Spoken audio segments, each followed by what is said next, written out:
Give it up. Give up that war. You know, the war that you have to really fight is the war against yourself. You have to fight a war against yourself. Now, it's not easy to look in the mirror and to change your own life. It's hard as hell. You have to take responsibility. You have to learn new things. You have to feel uncomfortable. Good, because discomfort is how we grow. That's how we become strong. If you run away from discomfort and resistance your whole life, you will always be weak. And most people don't like being uncomfortable. If you don't want to be uncomfortable, please do not pursue success, because success is a very uncomfortable feeling. And I learned to be comfortable being uncomfortable. Your comfort zone is irrelevant. What matters is, what are you trying to do with your life? Future you is going to give you advice on what to stop, what to start, on what a more courageous action would be. What's the first thing they would tell you to be or do to be more courageous? You ain't gonna have much of a life. If you play it safe, you won't have much of a life. Life is risk. It take courage to pursue your dream. Now, it's gonna cost you something. Most people are not willing to pay what it costs to go after your dream, because you're gonna have to hurt a little bit. And those are the times when you want to run and hide. You gotta be able to find energy. You gotta make up games, make up tricks, make up whatever you can to get to the next evolution of life. All successful people, if they fail by trying greatly, not by playing it safe and wishing and hoping that everything will work out all right in the future. What they do is they take great risks with no guarantee of success, and so can you. Rich people don't sleep 8 hours a day. That's a third of your life. You cannot be sleep 8 hours a day. We do not retreat. We do not give up. We do not surrender. And the reason why most of you are not successful is because every single time stuff's not going your way, you give up, you quit, you let go, and people feel weakness. They feel it. You can feel when somebody's not committed, when they're not all in, when they're not dedicated. If you want freedom, there's going to be an element of risk. There's going to have to be sacrifices made. There's going to have to be late nights, extra hours, persistence, and most importantly, growth.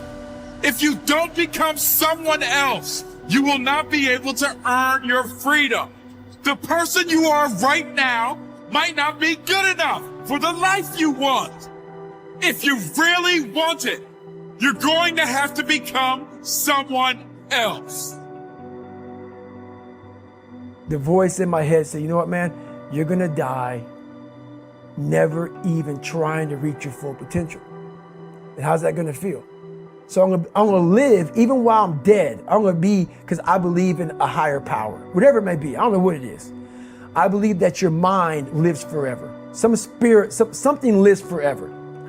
I'm gonna be haunted by the mere fact that I literally just, that's what I was. You wasted that life. That's what I was, man. You look back and here lies David Goggins, a punk. That's it. And I get to live. So whatever heaven or hell is, you're in hell the rest of your life. The rest of your life. And if there is a God, which I hope to God there is, knowing what I put myself through now, whatever memories I have, if there's any at all, I'll be a happy man. But I knew that I was getting paid for this while I was living or while I was dead. I was getting paid for this, because basically to me, it was a huge sin. I'm basically just gonna sit here and just be a comfortable man and not even try. Wasting your life is a sin, It's right? a sin. It is. I'm not even gonna try.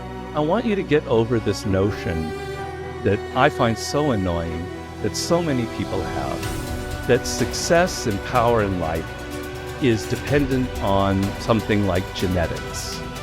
Like some people are born with a larger brain, or they have wealthy parents who are able to send them to the right school, or it's all a matter of luck.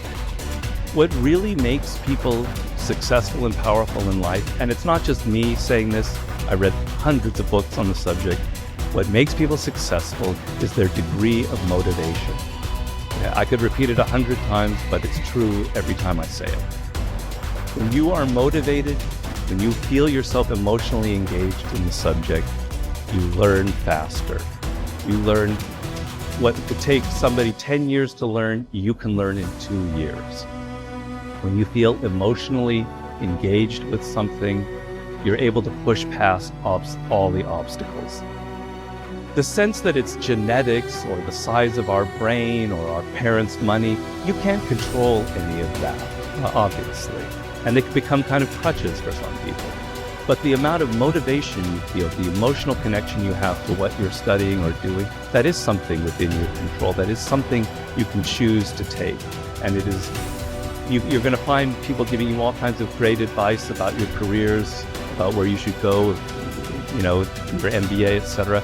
But if there's one piece of advice that I think is more important than that, it is this idea of following these natural inclinations and creating your own career path and finding a way to engage those deepest motivating parts of your psyche. Unhappiness is simply the lack of progress toward a preset goal. If you're not making progress, see, that's when unhappiness sets in. But here's where happiness begins: making progressive progress. You don't have to arrive all at once. You don't have to have it immediately. But as long as you're making progress, as long as progress is part of your experience now, it is a fantastic source of inspiration. Now here's the next one. Source of inspiration, and that is achieving.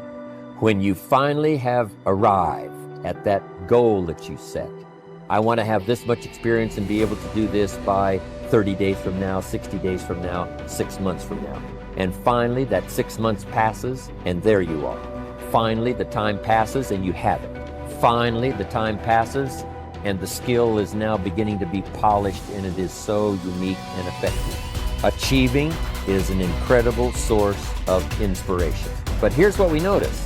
When you do achieve, whatever you set out in the beginning, where you decided and planned and you got started and you progressed, when you finally achieve, that achievement is not much more inspiration than when you decided. It's a different kind of inspiration. It's a different kind of feeling to having arrived. Knowing that you've got many other objectives to accomplish, many other places you want to go, things you want to do, the person you want to become. But at least I've got this one. You know, I've done this one. As the saying on the wall of the inner city school reads, God don't make no junk. Each person is capable of achieving excellence in some way, in some area.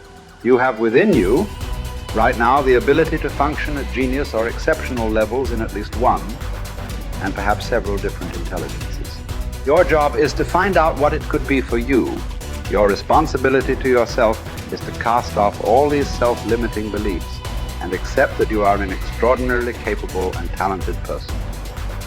You are engineered for greatness and designed for success.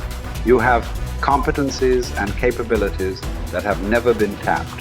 You have the ability within yourself right now to accomplish almost any goal you can set for yourself if you are willing to work long enough and hard enough to achieve it. The good news about beliefs is that all beliefs are learned. They can therefore be unlearned, especially if they are not helpful. When you came into the world, you had no beliefs at all about yourself, your religion, your political party, other people, or the world in general. Today, you know a lot of things. But as the comic Josh Billings once wrote, it aren't what a man knows what hurts him. It's what he knows what aren't true.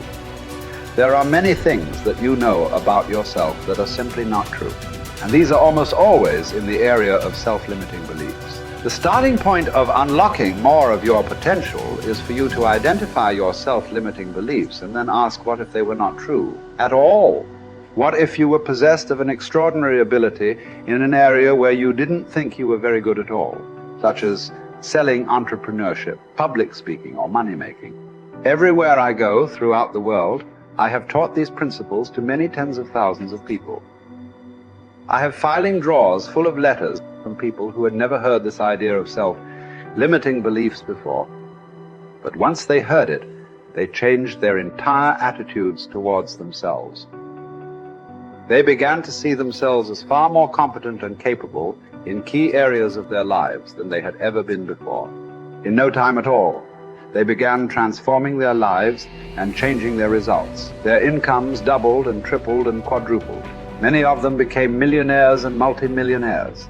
They went from the bottom of their companies to the top, from the worst performer in their sales forces to the highest earning person in their companies. After they changed their beliefs about themselves and their personal potentials, they learned new skills and took on new challenges. They set bigger goals and threw their whole hearts into achieving them. By questioning their beliefs and by refusing to accept that they were limited in any way, they took complete charge of their lives and careers and created new realities for themselves. And what countless others have done, you can do as well.